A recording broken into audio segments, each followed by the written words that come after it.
जी नमस्कार, स्वागत है आप सभी का फिजिक्स पाठशाला के इस यूट्यूब चैनल पर।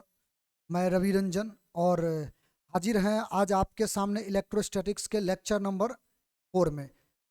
तो जैसा कि हम लोग पिछले क्लास में बात किए थे प्रॉपर्टीज ऑफ चार्जेस के बारे में, आवेशों के गुण के बारे में, और आवेशों के गुण के बारे में जो हम लोग बात किए थे उसमें कई बिंदु थे जिस पर हम लोगों ने चर्चा किया था। करीब करीब 6 हमने पॉइंट बनाए थे और 6 पॉइंट का डिस्कशन हम लोगों ने एक एक करके किया था।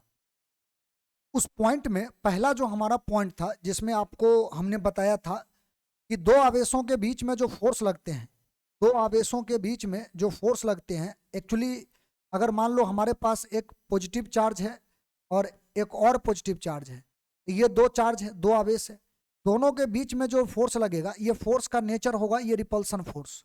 माने ये दोनों के दोनों फोर्स दोनों के दोनों चार्ज जो होंगे वो एक दूसरे को रिपेल करेंगे, है ना। ये कहानी था और इसके पीछे का जो रीजन है वो रीजन तो हम लोग इलेक्ट्रिक फील्ड में थोड़ा अच्छा से समझ पाएंगे, लेकिन फिलहाल आप इस चीज को आप याद रखिएगा। अगर हमारे पास सिमिलर चार्ज है, माइनस माइनस हो यानी निगेटिव निगेटिव हो या पॉजिटिव पॉजिटिव हो, दोनों चार्जों के बीच में जो लगने वाला फोर्स होगा वो रिपेल करेगा, ये एक दूसरे को रिपेल करेगा, यानी फोर्स ऑफ रिपल्सन अप्लाई होगा अगर सेम नेचर का चार्ज हो तो।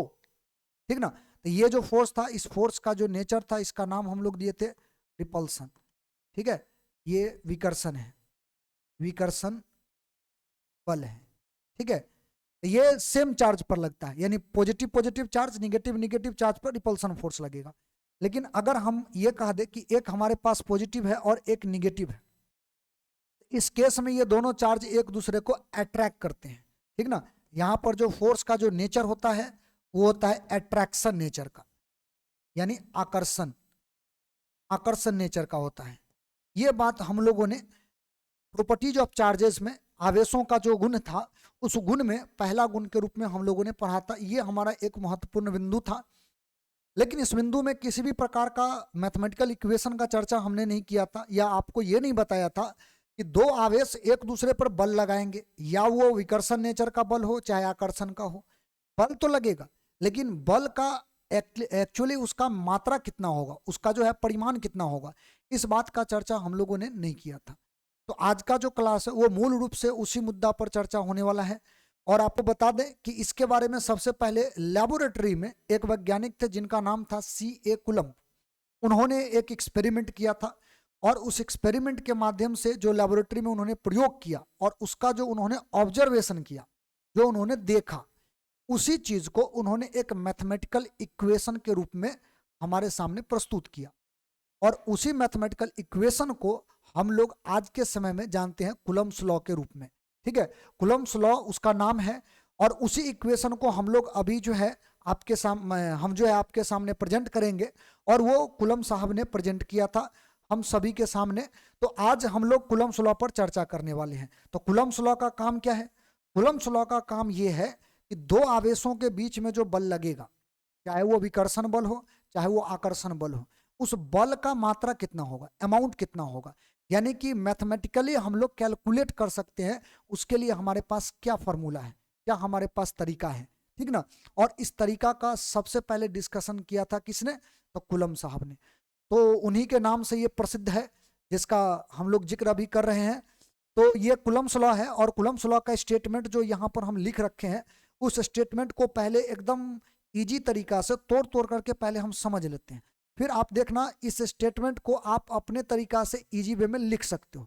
आपको ये स्टेटमेंट जो हमने लिखा है ये पूरा का पूरा स्टेटमेंट याद करने की जरूरत नहीं पड़ेगा। अगर आप समझ गए तो अपनी भाषा में, जो भी आप भाषा में लिखते हो, हिंदी इंग्लिश में, ये अरेंजमेंट जो है शब्दों का अरेंजमेंट आप अपना कर सकते हो और आप लिख सकते हो। ठीक है, तो हम लोग शुरू करते हैं, इसका चर्चा करते हैं अभी और सीखने का प्रयास करेंगे। ठीक ना। देखिए, तो कुलम साहब का कहना क्या है उस पर हम लोग पहले आते हैं। कुलम साहब का कहना है कि मान लीजिए हमारे पास दो चार्ज है, एक चार्ज का नाम हम रख लेते हैं Q1 और एक चार्ज और हम लेते हैं जिसको कुछ दूरी से सेपरेट करते हैं, अलग करते हैं, और इस चार्ज का नाम रख लेते हैं Q2। स्वाभाविक बात है, दो चार्ज हैं, दोनों चार्ज को कुछ दूरी से अलग किए हो तो दूरी का वैल्यू भी कुछ ना कुछ होगा, R हम मान लेते हैं। तो कुलम साहब का कहना यह है कि जब दो चार्ज हो और दोनों चार्ज कुछ दूरी से सेपरेट हो तो ये दोनों चार्ज एक दूसरे पर फोर्स लगाएंगे। वो फोर्स या तो आकर्षण हो सकता है, नहीं तो विकर्षण हो सकता है। और आपको हमने पहले ही बता रखा है, कोई भी फोर्स अट्रैक्टिव नेचर का है या रिपल्सिव नेचर का है, ये डिपेंड करता है चार्ज के प्रॉपर्टी पर। चार्ज पॉजिटिव है कि निगेटिव है, इस बात पर डिपेंड करता है, ठीक ना। तो इस पर हम लोग दोबारा डिस्कशन नहीं करना चाहते हैं।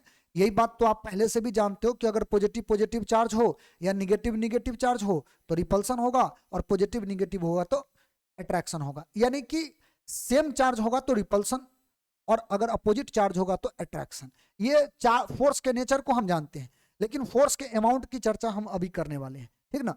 तो फोर्स के अमाउंट के बारे में इनका क्या कहना है। अगर दो आवेश है और दो आवेश को कुछ दूरी पर आप रखते हो, ये दोनों आवेश एक दूसरे पर बल लगाएंगे, लेकिन इनका कहना यह था कि दोनों के ऊपर लगने वाला जो विद्युत बल होगा, यानी एफ जो होगा, आप इसको एफ से डिनोट कर सकते हो, ये फोर्स का जो वैल्यू होगा ये हमेशा डायरेक्टली प्रोपोर्शनल होता है दोनों चार्जों के गुणनफल के, दोनों चार्जों के प्रोडक्ट के। तो एक चार्ज का वैल्यू है Q1, एक चार्ज का वैल्यू है Q2, दोनों को मल्टीप्लाई कर दो। तो दोनों के ऊपर लगने वाला जो फोर्स है ये चार्जों के प्रोडक्ट के डायरेक्टली प्रोपोर्शनल है, समानुपाती है। आप समझे ना। यानी कि अगर दोनों के चार्ज का प्रोडक्ट को अगर आप बढ़ाते हो तो फोर्स का वैल्यू भी इंक्रीज करेगा। कोई इवन एक चार्ज का भी वैल्यू बढ़ाते हो तो फोर्स का वैल्यू क्या होगा, इंक्रीज करेगा। और अगर चार्ज का वैल्यू घटाते हो तो फोर्स का वैल्यू भी क्या होगा, डिक्रीज करेगा। तो इस प्रॉपर्टी को हम लोग बोलते हैं ये डायरेक्टली प्रोपोर्शनल, मैथमेटिक्स की भाषा में इसको बोलते हैं समानुपाती है ये, ठीक ना। अब आते हैं इनके दूसरे पॉइंट पर। इन्होंने पहला पॉइंट जो है अपने ऑब्जर्वेशन में, जो एक्सपेरिमेंट में उन्होंने देखा, उसका पहला ऑब्जर्वेशन उनका ये था, इसको इक्वेशन 1 मान लेते हैं। इनका दूसरा जो ऑब्जर्वेशन था वो ये था कि दोनों आवेशों के बीच का जो दूरी है, अगर उसके दूरी को चेंज करते हो तो भी इसका फोर्स जो है वो चेंज होता है। लेकिन उन्होंने ऑब्जर्वेशन में क्या देखा, करीब करीब ये ऑब्जर्वेशन जो दिया गया था वो एक्यूरेट वही है जो मैथमेटिक्स हम अभी लिखेंगे। इनका कहना यह था कि अगर इसके बीच का दूरी, इसका बीच का दूरी अगर 2 गुना कर दो, 2 टाइम्स बढ़ा दो, तो इसका जो फोर्स है वो 4 टाइम्स घट जाता है। यानी कि अगर दूरी को 2 गुना कर दो तो फोर्स जो था, बल जो था, वो 4 से भागा होकर के घट जाता था। अगर इसका डिस्टेंस को 3 गुना कर दिया जाए तो इसका फोर्स जो है वो 9 टाइम्स से, यानी कि 9 से भागा होकर के घट जाता था। इसका मतलब अगर इस पैटर्न को समझने का प्रयास करो तो इसका कहने का अर्थ ये होता है कि अगर हम डिस्टेंस को बढ़ाते हैं तो डिस्टेंस या घटाते हैं तो इसका जो फोर्स है वो फोर्स चेंज हो जाता है, बदल जाता है। लेकिन इसका फोर्स जो है वो घटता है बेसिकली बढ़ाने के बाद, और घटाने के बाद बढ़ता है। तो स्वाभाविक बात है कि ये फोर्स जो होगा ये डिस्टेंस का इनवर्सली प्रोपोर्शनल होगा, उल्टा होगा, व्युत्क्रमानुपाती होगा। लेकिन व्युत्क्रमानुपाती के साथ एक चीज और ऐड कर लेना, क्योंकि हम बढ़ा रहे हैं 2 गुना और ये घट रहा है 4 से, बढ़ा रहे हैं 3 गुना, घट रहा है 9 से डिवाइड होके। इसका मतलब जितना हम डिस्टेंस बढ़ा रहे हैं, घटा रहे हैं, उसका ये स्क्वायर के रूप में ये चेंज हो रहा है, स्क्वायर के रूप में चेंज हो रहा है। इसीलिए इन्होंने जो नियम बनाया, जो इन्होंने ऑब्जर्वेशन किया, उस ऑब्जर्वेशन से सेकंड स्टेटमेंट निकाला, और इनका कहना यह था कि दोनों चार्जों के बीच लगने वाला जो फोर्स होगा ये फोर्स इनवर्सली प्रोपोर्शनल होगा बीच के दूरी के वर्ग के, दोनों आवेशों के बीच का जो दूरी है उसके वर्ग का। यानी कि फोर्स जो होगा इनवर्सली प्रोपोर्शनल होगा distance between, square of distance between both charges, दोनों आवेशों के बीच का जो डिस्टेंस है उसके स्क्वायर का ये इनवर्सली प्रोपोर्शनल होगा। इन्होंने दूसरा स्टेटमेंट दिया और इसको इक्वेशन नंबर 2 माना। अब आप गौर करना यहाँ पे, इन्होंने जो एक्सपेरिमेंटल लैब में, जो प्रयोग में जो इन्होंने ऑब्जर्व किया, जो उन्होंने देखा, उसी बात को ये 2 स्टेटमेंट में तोड़ करके हमारे सामने प्रेजेंट कर दिए। पहला क्या था, इनका कहना यह था कि 2 आवेशों के बीच जो बल लगेगा, 2 चार्ज है तो दोनों चार्ज बल लगाएगा, चाहे कोई भी नेचर का बल हो, तो वो जो बल लगेगा दोनों आवेशों के बीच का जो, दोनों आवेशों का जो गुणनफल होगा, देखो नेचर चार्ज का नहीं रखना है, प्लस माइनस ये नहीं रखना है हमें, ठीक ना।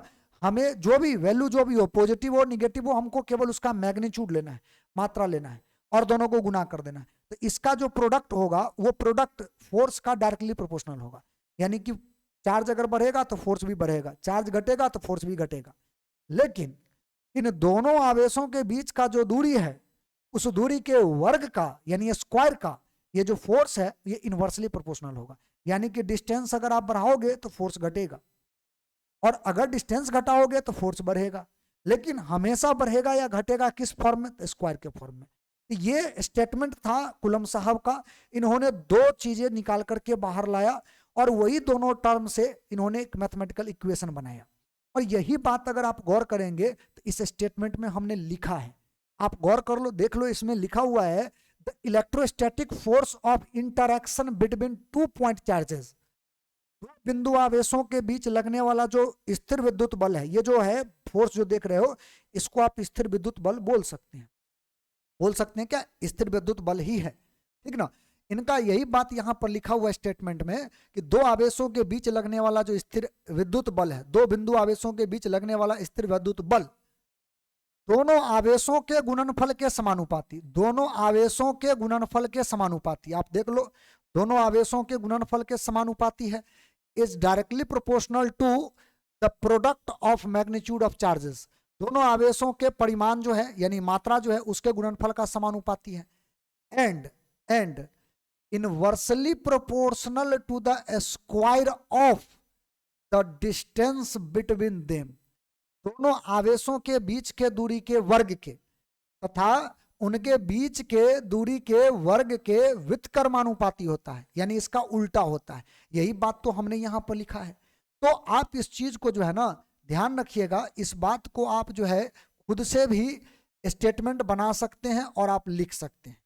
तो पहली बात तो ये, लेकिन इसमें एक लाइन और हमने जोड़ दिया है कि and acts along the line joining the two charges, लेकिन इस फोर्स का जो डायरेक्शन होगा वो या तो रिपल्सन वाला होगा नहीं तो अट्रैक्शन वाला होगा। इसका मतलब होगा कि इसी लाइन के पैरेलल होगा, एंटी पैरेलल भी हो सकता है, पैरेलल भी। तो हम यहां पर ऐसा मान के चलते हैं कि जो फोर्स लगाएगा, देखो याद रखिएगा, या तो इधर से चलेगा इधर से या फिर इधर से भागेगा, लेकिन रहेगा तो इसी लाइन पर, इसी लाइन पर होगा। इसीलिए हम यहां पर ये पॉइंट जो है ऐड कर दिए हैं एक। तो पहली बात जो कूलम का नियम कहा था वो चीजें आपके सामने हैं। अब हमें करना यह है कि ये दोनों स्टेटमेंट का जो मैथमेटिकल है टर्म है, इसको एक साथ कंबाइन करके एक इक्वेशन में तब्दील कर देना है। तो हम क्या करेंगे, हम दोनों इक्वेशन को एक साथ लिखेंगे, फ्रॉम इक्वेशन 1 एंड 2, समीकरण 1 और 2 को कंबाइन करेंगे। कंबाइन कैसे करेंगे? तो कंबाइन इस तरह से करेंगे कि देखो दोनों तो फोर्स का इंफॉर्मेशन दे रहा है, लेकिन याद ये रखना है कि दोनों के साइड में जो फोर्स का जो इंफॉर्मेशन दे रहा है, तो फोर्स एक बार ही हम लिखेंगे यहां पर, और ये प्रोपोर्शनल का साइन लगाते हैं, और उसके बाद ये दोनों टर्म को कुछ इस प्रकार से लिखेंगे मैथमेटिक्स में, जिसमें जो ऊपर है ऊपर रहे, जो नीचे है नीचे रहे। यानी कि Q1 Q2 ऊपर रहेगा, R स्क्वायर नीचे रहेगा, जैसे है वैसे ही हमने उतार दिया। अच्छा, अब आप एक रूल पढ़े होंगे शुरू से ही, हालांकि उसका जो कारण है वो कारण तो माने मीडियम का जो नेचर है उस पर डिपेंड करता है। प्रोपोर्शनल साइन को हटाने के लिए हमें कांस्टेंट लेना पड़ता है, और वो जो कांस्टेंट होता है बेसिकली दोनों साइड को बैलेंस करने के लिए लगाया जाता है। बात समझे? प्रोपोर्शनल का मतलब होता है एक को बढ़ाओगे तो दूसरा भी बढ़ेगा, माने बढ़ेगा या घटेगा, माने एक को चेंज करो तो दूसरा भी चेंज होगा। ये प्रोपोर्शनल साइन केवल ये इंफॉर्मेशन देता है, लेकिन दोनों बराबर होगा कि नहीं होगा इस बात की गारंटी वो नहीं देता है। तो हम लोग जब बराबर लगाते हैं तो जितना वैल्यू से बराबर का साइन जो है वो बराबर होने से, या ये कह दीजिए एपियर होने से, आने से माने रह जाता है, उस वैल्यू को हम वहां पर मल्टीप्लाई ऐड जो भी करना होता है वो रूल के अंतर्गत आता है, तो उसमें आकर के जुड़ जाता है। तो हम जब ये प्रोपोर्शनल साइन हटाएंगे, तो इस प्रोपोर्शनल साइन को हटाने के लिए क्या करना पड़ेगा? तो हमें यहां पर एक कांस्टेंट लगाना पड़ेगा, और वो कांस्टेंट का वैल्यू डिपेंड किस पर करेगा? तो उस कांस्टेंट का वैल्यू डिपेंड करेगा माध्यम पर, कि आप दो चार्ज को लेकर के हवा में है कि पानी में बैठे हैं। पानी में फोर्स लगेगा उसका प्रभाव अलग होगा, और हवा में फोर्स लगेगा उसका प्रभाव अलग होगा, फ्री स्पेस बोलते हैं उसको, है ना। तो अगर हम इस प्रोपोर्शनल साइन को हटा दें तो F इज इक्वल टू, यहां पर एक कांस्टेंट लगाया गया, इसका नाम दिया गया K, और ये हो गया Q1 Q2 बट्टा R स्क्वायर। ये प्रोपोर्शनल साइन हट गया, और ये जो फॉर्मूला आया, इस फॉर्मूला को ही हम लोग बोलते हैं कूलम्स फोर्स फॉर्मूला। ये जो फॉर्मूला है इसको हम लोग क्या नाम देंगे, इसको नाम देंगे कूलम्स फोर्स। ये जो है कूलम्स फोर्स है, ये F बराबर कूलम फोर्स, या इसी को आप इलेक्ट्रोस्टैटिक फोर्स बोल दीजिए। ये जो फोर्स है इसको आप बोल दीजिए कूलाम्ब कूलाम्ब बल, या आप इसी को बोल सकते हैं इलेक्ट्रोस्टैटिक फोर्स। इलेक्ट्रो या इलेक्ट्रिक फोर्स भी बोल सकते हैं, इलेक्ट्रोस्टैटिक फोर्स। हिंदी में क्या बोलेंगे, हिंदी में इसी को बोलेंगे स्थिर वैद्युत बल, ठीक ना, इसको स्थिर वैद्युत बल कहते हैं, ठीक ना। ये स्थिर वैद्युत बल है, स्थिर वैद्युत बल, ठीक। या इसी को इलेक्ट्रिक फोर्स बोल दीजिए, विद्युत बल भी बोल दीजिए। लेकिन ध्यान रहे वेयर के जो है ये कांस्टेंट है, के जो है वो क्या है, एक कांस्टेंट है। तो आप इसका स्क्रीनशॉट ले लो, ठीक ना। हम अगला बोर्ड पर जाते हैं और आपको फिर इस ये जो हमारा इक्वेशन है इस इक्वेशन के बारे में और भी इंफॉर्मेशन आपको देते हैं। हम उम्मीद करते हैं इतना बात आप समझ गए होंगे। चलिए हम आते हैं अगले स्लाइड पे और हम थोड़ा सा और इस पर जो है ना बात कर लेते हैं। देखो हमारा जो इक्वेशन आया था वेयर, उस इक्वेशन में हमारा जो ये के था, इस के को हम लोग नाम देंगे कूलम्स कांस्टेंट। कूलम्स कांस्टेंट, समझ रहे हो बात को आप। ये जो कूलम्स कांस्टेंट है इसका वैल्यू फिक्स होता है कूलम्ब नियतांक, नियतांक। और ये जो कूलम्ब नियतांक है इसका वैल्यू जो होता है, एक्चुअली में इसको जो उन्होंने जो लिखा था वो थोड़ा अलग था, उस पर हम बात करेंगे। लेकिन फिलहाल आप याद रखना इसका जो एक्चुअल वैल्यू था वो इन्होंने करीब करीब इतना बताया था, ठीक है। हालांकि ये पूरा का पूरा एक्यूरेट नहीं है, 8.9 समथिंग करके आता है, लेकिन 9 × 10⁹ न्यूटन मीटर स्क्वायर पर कूलम का स्क्वायर। ये वैल्यू हम आपको इसलिए कह रहे हैं याद रखने के लिए क्योंकि इसके द्वारा जब न्यूमेरिकल आप बनाओगे तो थोड़ा कैलकुलेशन जो है हमारा आसान रहेगा, ठीक ना। तो ये जो आपके सामने हम वैल्यू रखे हैं ये वैल्यू आपको याद रखना है, ये कूलम कांस्टेंट का वैल्यू है और ये याद रखना है। तो एक्चुअल में क्या दिया गया था के का वैल्यू, तो एक्चुअल में इसका जो वैल्यू दिया गया था वो था 1/4πε0, 1/4πε0, वेयर ये अब बीच में ये कहां से आ गया एप्सिलॉन जीरो। ये जो है एप्सिलॉन जीरो इसको बोलते हैं हम लोग permittivity, permittivity of free space, free space. ध्यान रहे ये बात, फ्री स्पेस के लिए हम बात कर रहे हैं।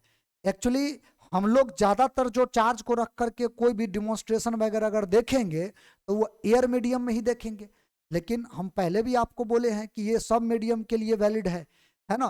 कोई भी मीडियम में ले जाओ तो वहां भी इसका चर्चा होगा, लेकिन वो जो एप्सिलॉन जीरो है यानी के का जो वैल्यू है वो चेंज कर जाएगा।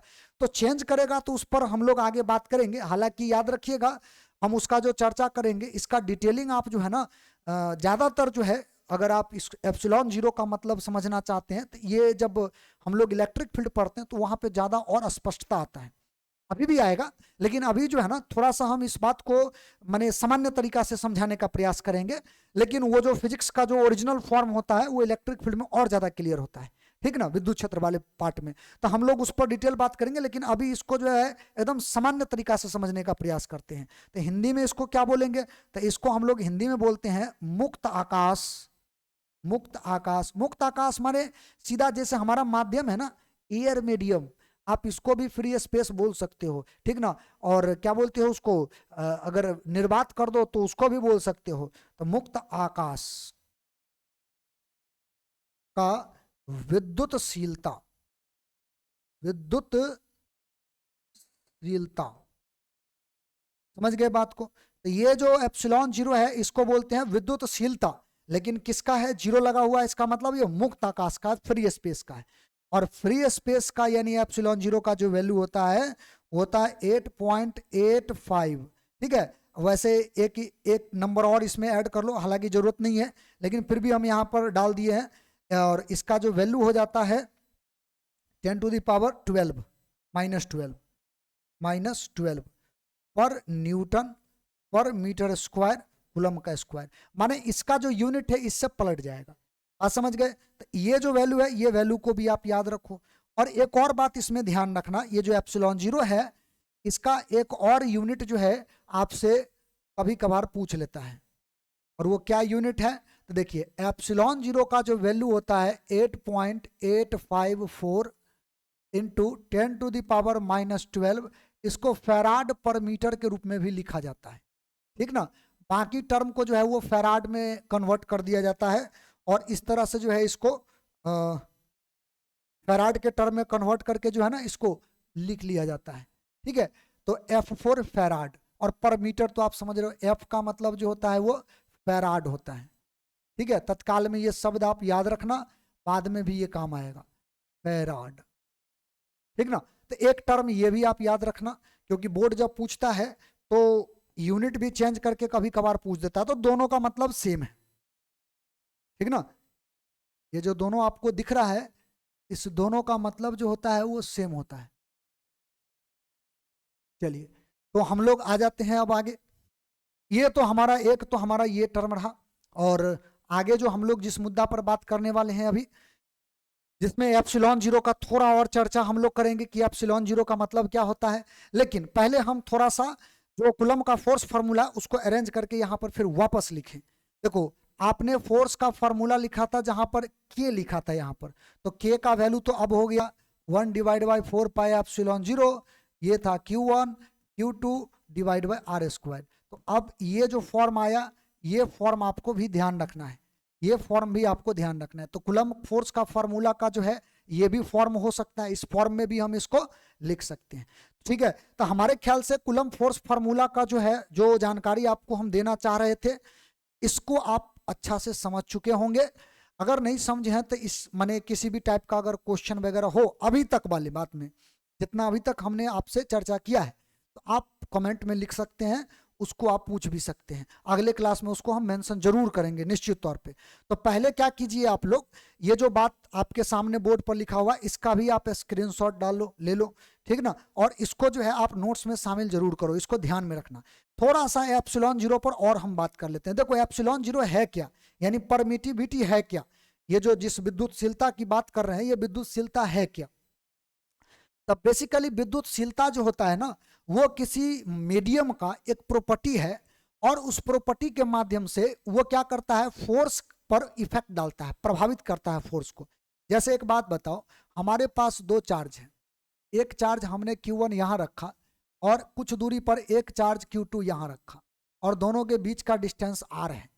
तो अगर हम इसके बीच में कोई माध्यम दूसरा रख दे, जैसे कि मान लो हम इसके बीच में जो है पानी रख दे या कोई और मटेरियल मीडियम रख दे, कुछ भी अगर इसके बीच में हम रख दें, तो एक बात बताइए, जो एयर मीडियम में जो फोर्स लगने था, जब हवा दो माने दोनों चार्जों के बीच में हवा था उस समय जो फोर्स लगता, और बीच में अगर पानी रख दिए दो चार्जों के बीच में, अब जो फोर्स लगेगा दोनों में अंतर होगा, निश्चित तौर पे अंतर होगा। तो निश्चित तौर पे जब अंतर होगा तो इसका मतलब कौन कितना रोकेगा, फोर्स को कितना प्रभावित करेगा, इस बात का निर्णय तो मटेरियल खुद लेगा। यानी मटेरियल का जो प्रॉपर्टी है उसका जो गुण है उस गुण के आधार पर यह तय होगा कि यह कितना से प्रभावित करेगा। तो याद रखिएगा एप्सिलॉन जीरो विद्युतशीलता जिसको हमने नाम दिया था परमिटिविटी, तो परमिटिविटी क्या है, किसी माध्यम का एक गुण है, और इसी गुण के माध्यम से वो बल के फॉर्मूला पर, फोर्स का जो फॉर्मूला आया था उस फॉर्मूला को प्रभावित करता है। बात समझ गए बात को, ये चीजें समझ गए आप। तो ये जो प्रभावित करेगा उसी का वैल्यू जो होता है ना फ्री स्पेस के लिए हमने आपके सामने लिखा था। लेकिन अब बात यहां पे आता है कि अगर बीच में फ्री स्पेस ना हो, कोई और मीडियम आ जाए, तो क्या करेंगे। तो उसके लिए पहले हम एक छोटा सा टर्म को डिफाइन कर लेते हैं। ठीक ना? एक छोटा सा टर्म है, इसको पहले हम डिफाइन कर लेते हैं। इस टर्म का नाम होता है रिलेटिव परमिटिविटी, रिलेटिव परमिटिविटी, या इसको हिंदी में तो बोलोगे तो इसको तो हिंदी में तो स्पष्ट तौर पे बोल दोगे क्या, आपेक्षिक विद्युतशीलता, विद्युतशीलता। एक तो ये आप नाम दे दो इसको, ठीक ना। इसी को हम लोग डाइलेक्ट्रिक मीडियम भी बोलते हैं, डाइलेक्ट्रिक। हालांकि डाइलेक्ट्रिक कांस्टेंट यहाँ पे नाम देंगे, डाइलेक्ट्रिक कांस्टेंट, लेकिन जो मीडियम बीच में डालते हैं उस मीडियम को बोलेंगे डाइलेक्ट्रिक मीडियम। हिंदी में क्या बोलेंगे, तो इसको हम लोग बोलते हैं परावैद्युत, परावैद्युत, परावैद्युत नियतांक, नियतांक, या इसी को परावैद्युतांक भी लोग बोलते हैं। तो दो नाम से इसको लोग जानते हैं और दोनों नाम से ये प्रसिद्ध है। हमारे ख्याल से आप बात को समझ पा रहे हो, ठीक ना। तो चलिए हम इसको जो है थोड़ा सा डिफाइन कर लें, जो हमारा बात है इसको पहले हम डिफाइन कर लें, फिर हम आगे बढ़ते हैं। देखिए रिलेटिव परमिटिविटी क्या है, हम इसका डेफिनेशन जो है आपके सामने यहाँ पर प्रेजेंट कर देंगे। प्रेजेंट कर देंगे क्या, पहले प्रेजेंट ही कर देते हैं, उसके बाद आगे बढ़ते हैं। देखिए रिलेटिव परमिटिविटी और डाइलेक्ट्रिक कांस्टेंट, ये दोनों शब्द अब आप याद रखना। आपेक्षिक विद्युतशीलता और परावैद्युत नियतांक, ये दोनों शब्द को आप निश्चित तौर पर याद रखना, क्योंकि ये दोनों शब्द जो है ये अब आपको आगे भी देखने को मिलेगा। जब आप कैपेसिटर पढ़िएगा, संधारित्र वगैरह पढ़िएगा, वहां भी आपको ये देखने को मिलेगा, ठीक ना। तो इस चीज को आप अभी का अभी तैयार कर लो तो ज्यादा अच्छा रहेगा। देखिए परावैद्युत नियतांक या फिर आपेक्षिक विद्युतशीलता है क्या, तो इसका मतलब होता है the ratio of, the ratio of permittivity, permittivity of medium, medium to the permittivity, permittivity of free space, of free space is called relative permittivity, permittivity, या इसी को हम लोग बोलेंगे डाइलेक्ट्रिक कांस्टेंट, या इसी को हम लोग क्या नाम देंगे, इसी को नाम देंगे डाइलेक्ट्रिक कांस्टेंट। देखिए बेसिकली ये क्या है, ये रिलेटिव फॉर्म ऑफ परमिटिविटी है, माने जो आपने विद्युतशीलता फ्री स्पेस के लिए पढ़ा था उसी का ये रिलेटिव फॉर्म है। जैसे कोई माध्यम अगर आपने बीच में डाल दिया, लेट अस सपोज आपने बीच में कोई भी माध्यम डाल दिया, कोई भी माध्यम अगर आपने डाल दिया, तो उस माध्यम का जब आप जब पता करना चाहोगे कि इसका परमिटिविटी क्या है, तो वो तो रिलेटिव टर्म से निकलता है। तो याद रखिएगा इसका स्टेटमेंट का कहना क्या है, इसका स्टेटमेंट का कहना यह है कि रिलेटिव परमिटिविटी जो होगा किसी माध्यम का, कोई भी माध्यम हो, उसका जो रिलेटिव परमिटिविटी होता है उसका मतलब ये होता है कि उस माध्यम का पहले परमिटिविटी लिख दो। तो उस माध्यम का परमिटिविटी मान लो EM है, नीचे M लगा दिए, मतलब माध्यम का परमिटिविटी, माध्यम का विद्युतशीलता, और बट्टा फ्री स्पेस का विद्युतशीलता, इन दोनों का जो रेशियो होगा, जो अनुपात होगा, इसी अनुपात को हम लोग क्या नाम देते हैं, इसी अनुपात को हम लोग नाम देते हैं रिलेटिव परमिटिविटी, इसी अनुपात को हम लोग नाम देते हैं आपेक्षिक विद्युतशीलता, या इसी को जो हमने यहां पर लिखा है इसी को हम लोग बोलते हैं डाइलेक्ट्रिक कांस्टेंट या परावैद्युत नियतांक, और इसको फिर से हम लोग सूचित कर लेते हैं K से। अब याद रखिएगा यहां पर इस K का मतलब ये नहीं होता है कि यहां पर कूलम कांस्टेंट लिख दे, इस K का मतलब डाइलेक्ट्रिक कांस्टेंट होता है। संयोग से दोनों का सिंबल लोग जो है ना एक ही तरह से मानते हैं, इसीलिए आप इसको जो है माने मिला करके नहीं देखिएगा, समझे। तो बेसिकली यहां पर ये K का मतलब कूलम कांस्टेंट नहीं है, यहां पर इस K का मतलब होता है डाइलेक्ट्रिक कांस्टेंट, परावैद्युत नियतांक। और परावैद्युत नियतांक बेसिकली क्या है, आपेक्षिक विद्युतशीलता है, रिलेटिव परमिटिविटी है, या डाइलेक्ट्रिक कांस्टेंट है, या ये भी आप बोल सकते हो किसी माध्यम का विद्युतशीलता और क्या बोलते हैं उसको फ्री स्पेस, फ्री स्पेस का यानी मुक्त आकाश का विद्युतशीलता, इन दोनों का अनुपात जो होता है इस अनुपात को बोलते हैं परावैद्युत नियतांक। और वही बात यहाँ पर हमने लिख रखा है। अगर आप इसका हिंदी वर्जन भी करना चाहो तो आप इसको लिख सकते हो, किसी माध्यम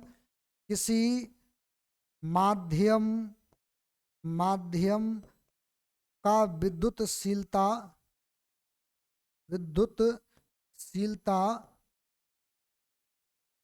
तथा मुक्त आकाश। मुक्त आकाश, मुक्त आकाश बोले तो फ्री स्पेस, याद रखना। निर्वात भी बोल सकते हो, हवा का माध्यम, हवा जो होता है माध्यम में, उसको भी आप बोल सकते हो। यानी किसी माध्यम का विद्युतशीलता तथा मुक्त आकाश के विद्युतशीलता, विद्युतशीलता, विद्युतशीलता के अनुपात, के अनुपात को क्या बोलते हैं? तो इसको बोलते हैं को आपेक्षिक, आपेक्षिक विद्युतशीलता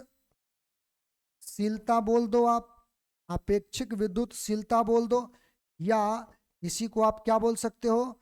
परावैद्युत, परावैद्युत नियतांक बोल दो। परावैद्युत नियतांक, नियतांक कहा जाता है, कहा जाता है। ये बात आपको याद रखना है, ठीक है। किसी माध्यम का विद्युतशीलता तथा मुक्त आकाश के विद्युतशीलता के अनुपात को आपेक्षिक विद्युतशीलता या इसी को क्या बोलते हैं? परावैद्युत नियतांक कहते हैं। ये बात आपको ध्यान में रखना है। यानी सीधे तौर पे हम ये बोल दे तो के का ही फॉर्मूला क्या है? एप्सिलॉन एम बट्टा एप्सिलॉन जीरो, ठीक ना। वेयर आपको ये बात तो समझ में आ रहा होगा। किसी माध्यम का अगर हमको एप्सिलॉन चाहिए, यानी मीडियम का, मीडियम इसको आप ऐसे लिख दो, permittivity, permittivity of medium, medium, यानी हम इसको बोल दें माध्यम का विद्युतशीलता, विद्युतशीलता, ठीक है। तो माध्यम का विद्युतशीलता क्या हो जाएगा? ये हो जाएगा के इंटू एप्सिलॉन जीरो। अगर आप इस वैल्यू को रख करके देखिएगा उस फोर्स के फॉर्मूला पर, यानी एफ बराबर जो आपने पढ़ा था, तो अगर किसी मीडियम के लिए फोर्स की बात करें, जैसे मान लो हमारे पास Q1 चार्ज है, Q2 चार्ज है, और दोनों चार्ज के बीच में जो है कोई तीसरा माध्यम ला करके हमने डाल दिया, और उसका जो कांस्टेंट है वो के है। मान लो लेट अस सपोज उसका जो कांस्टेंट है वो के है, इसके बीच का जो डिस्टेंस है फिर से आर है। तो अगर हम इस माध्यम में फोर्स का वैल्यू निकालेंगे तो ध्यान रहे फोर्स का वैल्यू जो आएगा इस मीडियम में, एम का मतलब मीडियम में, इसका जो वैल्यू आएगा 1/4 पाई एप्सिलॉन जीरो के जगह पे यहाँ पे एप्सिलॉन एम लिखना पड़ेगा, माध्यम का एप्सिलॉन लेना पड़ेगा, और ये चार्ज Q1 Q2 और बट्टा आर स्क्वायर होगा, ठीक है। अच्छा, एक और बात इसमें ऐड कर लो। अगर ये एम का वैल्यू यहाँ पर आप, यानी ई एम का वैल्यू ये वाला उठा के चाहो तो रख सकते हो आप, 1/4 पाई, यहाँ से हो जाएगा के एप्सिलॉन जीरो Q1 Q2 और बट्टा आर स्क्वायर। अब अगर गौर करोगे तो पहले के कंपैरिजन में अभी वो जो पूरा फोर्स है उसमें के एक्स्ट्रा से डिवाइड हो रहा है, इसका मतलब फोर्स का वैल्यू डिक्रीज करेगा। बात समझे कि नहीं? और ये के का वैल्यू जो होता है अलग अलग माध्यम के लिए अलग अलग होता है। जैसे पानी के लिए इसका वैल्यू 80 होता है, एयर मीडियम के लिए आप 1 लेते हो, और कोई भी मेटल हो उसके लिए आप इनफाइनाइट लेते हो। अगर आप चाहो तो इस बात को लिख भी सकते हो, ठीक ना। हम यहाँ पे लिख नहीं रहे हैं, लेकिन आप साइड से इस चीज को लिख सकते हो। पानी के लिए 80 होगा, 80 ये पूछ चुका है, बिहार बोर्ड इस चीज को पूछ भी चुका है, ठीक है। और अगर इसी का वैल्यू अगर आप लिखना चाहते हो किसी मेटल के लिए, तो मेटल के लिए इनफाइनाइट होता है, अलग अलग माध्यम के लिए अलग अलग होता है, लेकिन दो नाम हम इसलिए चर्चा किए हैं क्योंकि ये दोनों पूछ चुका है। बात समझे कि नहीं? तो के का वैल्यू अलग अलग माध्यम के लिए अलग अलग होता है। तो हमारे उम्मीद से आप ये वाला जो बात है जो हमने अभी बताया है रिलेटिव परमिटिविटी, ये आप समझ चुके होंगे। तो आप इसका पहले स्क्रीनशॉट लीजिए, ठीक ना। पहले इसका जो है आप स्क्रीनशॉट लीजिए, फिर हम एक बार चर्चा करते हैं कि आगे हमें अभी जो है किस मुद्दा पर चर्चा कर लेना है, ठीक ना। तो पहले आप इसको एक बार स्क्रीनशॉट ले लो, ये वाला चीजें जो है आप पहले नोट कर लो, ठीक ना। तो यहां तक समझ गए बात को। अब आगे जो है यही जो आप कूलम्ब्स लॉ पढ़े हो ना, इसी कूलम्ब्स लॉ का वेक्टर फॉर्म पूछता है कि सदिश रूप में इसको लिखिए। तो इसको पहले आप नोट कर लेना, और उसके बाद हम आ जाते हैं इसके वेक्टर फॉर्म पर। क्या टॉपिक है? तो टॉपिक ये है कि कूलम्ब्स जो नियम आप अभी जो आपने पढ़ा है, आप लोगों ने अभी जो सीखा है, इसका सदिश रूप में निरूपण कीजिए, माने वेक्टर फॉर्म में आप इसको लिखिए, ठीक है। तो इसको वेक्टर फॉर्म में लिखने के लिए करना क्या है? देखिए, इसमें करना यह है कि हमारा ये जो कूलम का फोर्स फार्मूला था, उसको हमको लाना क्या चीज पर है, तो एक्सिस पर। देखिए पहली बात, ये एक्स वाई एक्सिस आप ड्रॉ कर लो, और ये चीजें जो है ना लिखने के लिए आपको 2 नंबर देता है ना। ये बात जो है वेक्टर फॉर्म में लिखने के लिए 2 नंबर देता है। वैसे वीवीआई हमने यहाँ पे लगाया है, ये चीजें हमको लगा देना चाहिए था कूलम्स लॉ पर ही, ठीक ना। आप लोग भी लगा लेना उसको। ये पूरा का पूरा फॉर्मूला जो है बड़ा इंपॉर्टेंट है, परीक्षा के पॉइंट ऑफ व्यू से भी इंपॉर्टेंट है, और आगे जो बातें आप सीखेंगे उसके पॉइंट ऑफ व्यू से भी इंपॉर्टेंट है।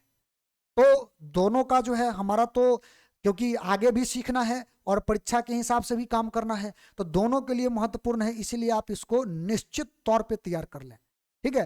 कूलम्स लॉ जो है इसको निश्चित तौर पे तैयार कर लो। एक एक बात हमने एकदम तोड़ तोड़ करके डिटेल में आपके सामने रखा है।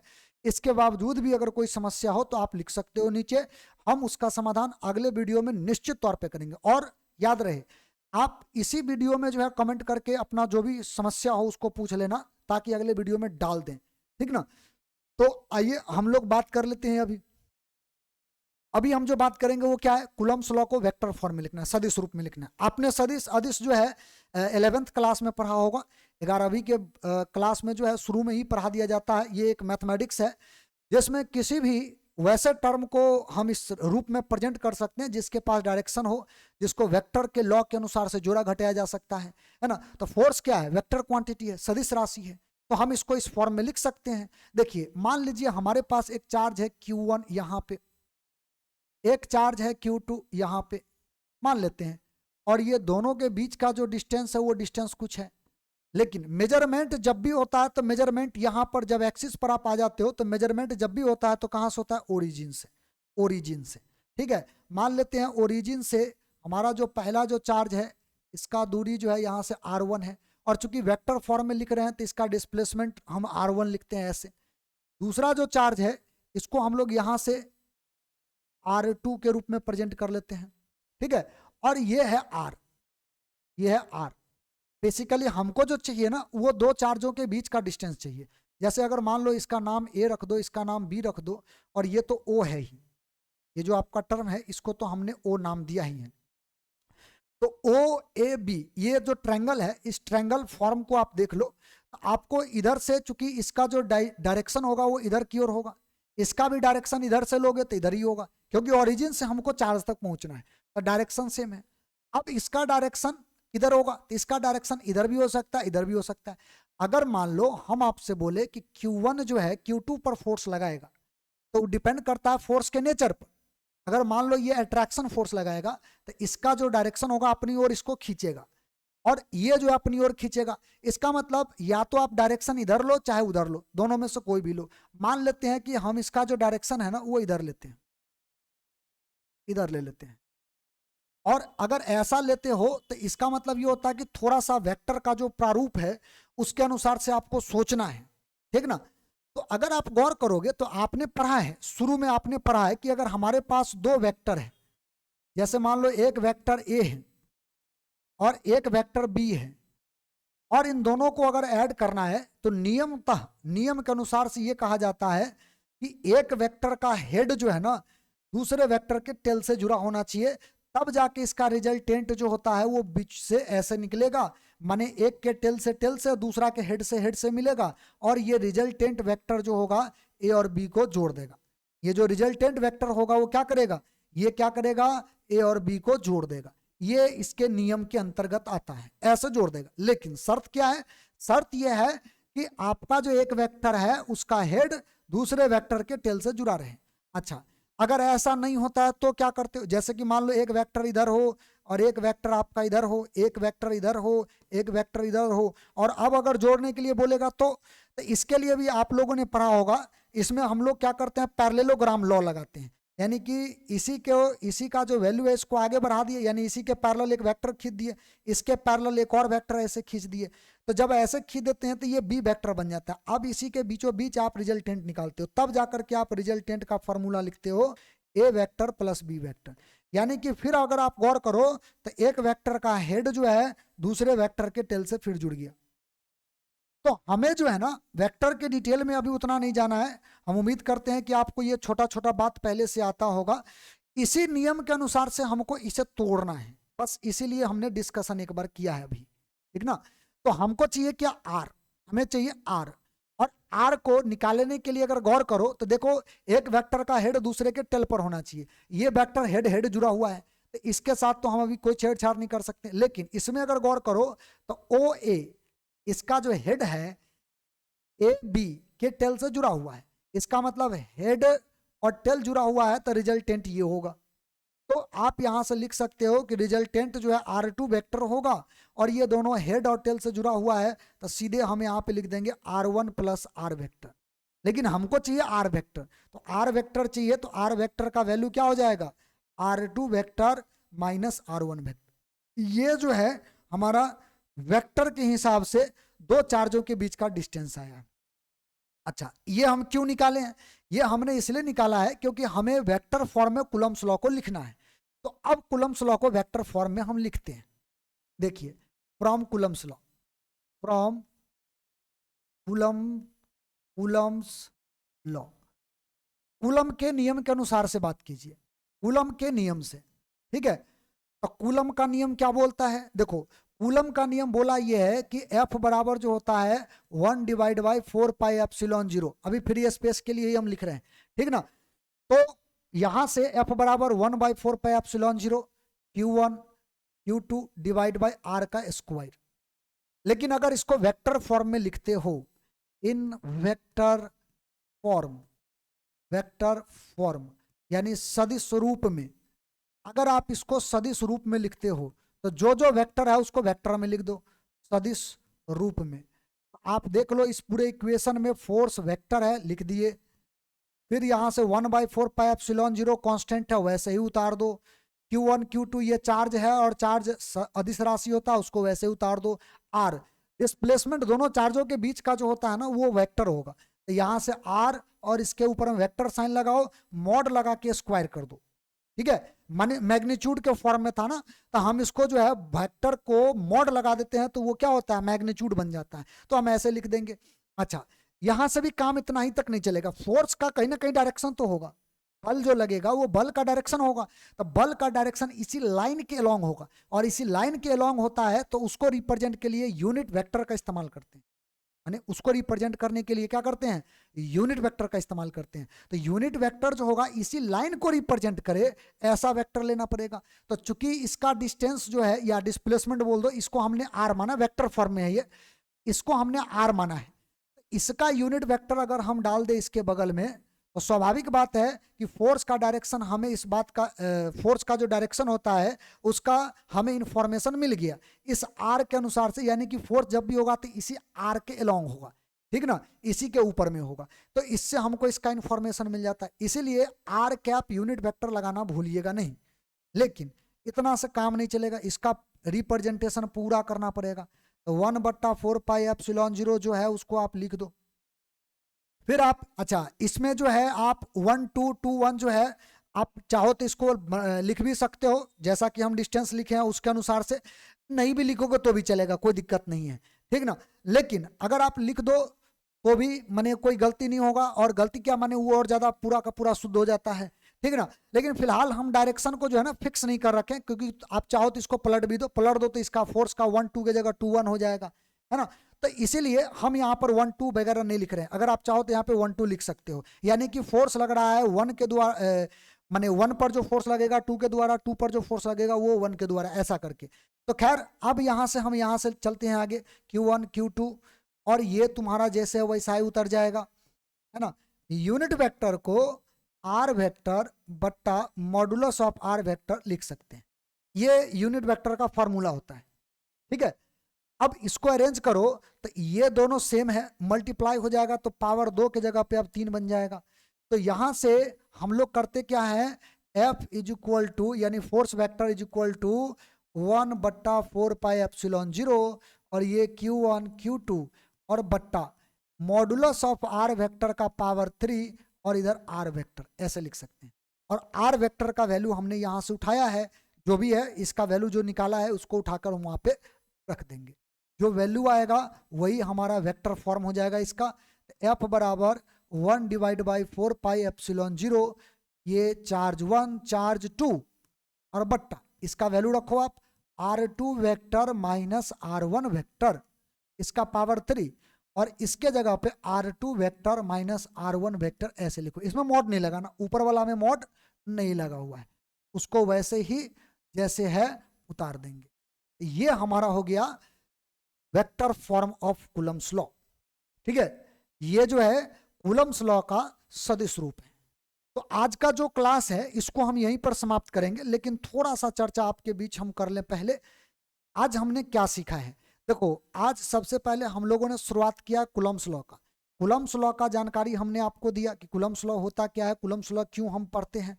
तो कूलम्स लॉ अगर आपसे पूछे कि बताइए कूलम्स लॉ से आप क्या समझते हैं, तो आप कूलम्स लॉ का जो स्टेटमेंट होता है वो आप लिखें, जो स्टेटमेंट होगा वो आप लिखें, साथ में आपको ये चीजें जो है इसी तरीका से ड्राइव कर दे तो ज्यादा सही रहेगा।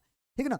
हालांकि ये मैथमेटिकल इक्वेशन जो है यहाँ से हम निकाल करके ही इसको जो है आपके सामने प्रेजेंट किए, ऐसे ही अगर आप प्रेजेंट कर दे तो ज्यादा सही रहेगा। कूलम्स लॉ में केवल कूलम्स लॉ का स्टेटमेंट 2 नंबर का क्वेश्चन हो तो केवल स्टेटमेंट नहीं लिखना, जब भी आप लिखना तो स्टेटमेंट के साथ साथ ये इक्वेशन भी लिखना। लेकिन अब बात यह आता है कि आपने और भी बात बताया है, तो क्या उसको भी हम लिखेंगे? जैसे ये सब बात बताया है, तो ये सब चीज उतना लिखने की जरूरत नहीं है वहां पे। ठीक है, 2 नंबर का जब आपसे प्रश्न पूछता है तो उस केस में ये सब चीजें लिखना नहीं है, जो बात अभी हम लिखे हैं, या फिर आपके सामने ये जो हम लिखे हैं रिलेटिव परमिटिविटी डाइलेक्ट्रिक्स, ये सब लिखने की जरूरत नहीं है। समझे कि नहीं? ये सब चीज एक्स्ट्रा आपको हमने बता दिया है कि इससे ऑब्जेक्टिव में क्वेश्चन पूछता है, और जो प्रश्न आपसे पूछता है उसका जवाब आपको आना ही चाहिए, हर हाल में आना चाहिए। ठीक ना? उसके बाद आपसे अगर पूछे कि बताइए वेक्टर फॉर्म क्या होगा कूलम्स लॉ का, कूलम का जो नियम है उसका सदिश रूप क्या होगा, तो उसका सदिश रूप हमने आपको यहाँ पर लिखना सिखा दिया है। और ये अलग से आपसे 2 नंबर का क्वेश्चन पूछ देता है कि इसको जो है ना वेक्टर फॉर्म में लिख के हमें दिखाइए, तो इसी तरह से आप प्रेजेंट कर दीजिए, आपको 2 नंबर जो है वो आसानी से मिल जाएगा। तो आज का जो क्लास है इसको हम यहाँ पे समाप्त करते हैं, और उम्मीद करते हैं कि आज आपने कूलम्स लॉ के बारे में सीखा है। कूलम्स लॉ का जो बेसिक पॉइंट उससे जो बाहर निकला है उसको भी आपने सीखा है। ऑब्जेक्टिव के लिए ये जो परमिटिविटी शब्द जो आपके सामने आया है, ये शब्द को आप जरूर ध्यान में रखें। डाइलेक्ट्रिक कांस्टेंट जो आया है इसको आप जरूर याद रखें। ठीक है, आने वाला समय में इस पर हम कुछ न्यूमेरिकल्स भी करेंगे, कुछ क्वेश्चंस करेंगे, लेकिन तब तक आप लोगों का काम ये रहा कि जो आपने पढ़ा है इसको आप बार बार रिपीट करो, है ना? अगर आप इसको केवल पढ़ लिए, इसको आप नोट्स बना लिए, आपके नोट्स में ये सब आ गया, इससे ज्यादा इफेक्ट नहीं पड़ने वाला है। इफेक्ट तब पड़ेगा जो आपने पढ़ा है वो आपको आता है, आप उसको लिख सकते हो, है ना? और हमारे विचार से क्योंकि आपका एग्जाम जो होता है वो लिखित होता है, तो जितना ज्यादा से ज्यादा आप प्रैक्टिस कीजिए, लिखित प्रैक्टिस कीजिए, वो आपके लिए ज्यादा सुटेबल होगा। ठीक है, तो चलिए मिलते हैं हम लोग अगला वीडियो लेक्चर जो होगा उसमें। तब तक हम यहीं पर विराम लेते हैं आपसे। अब नेक्स्ट वीडियो जो होगा उस वीडियो में हम आपसे फिर बात करेंगे और टॉपिक पर, लेकिन उससे पहले हम लोग न्यूमेरिकल पर बात करेंगे। ठीक है, ठीक है, मिलते हैं हम लोग अगले क्लास में।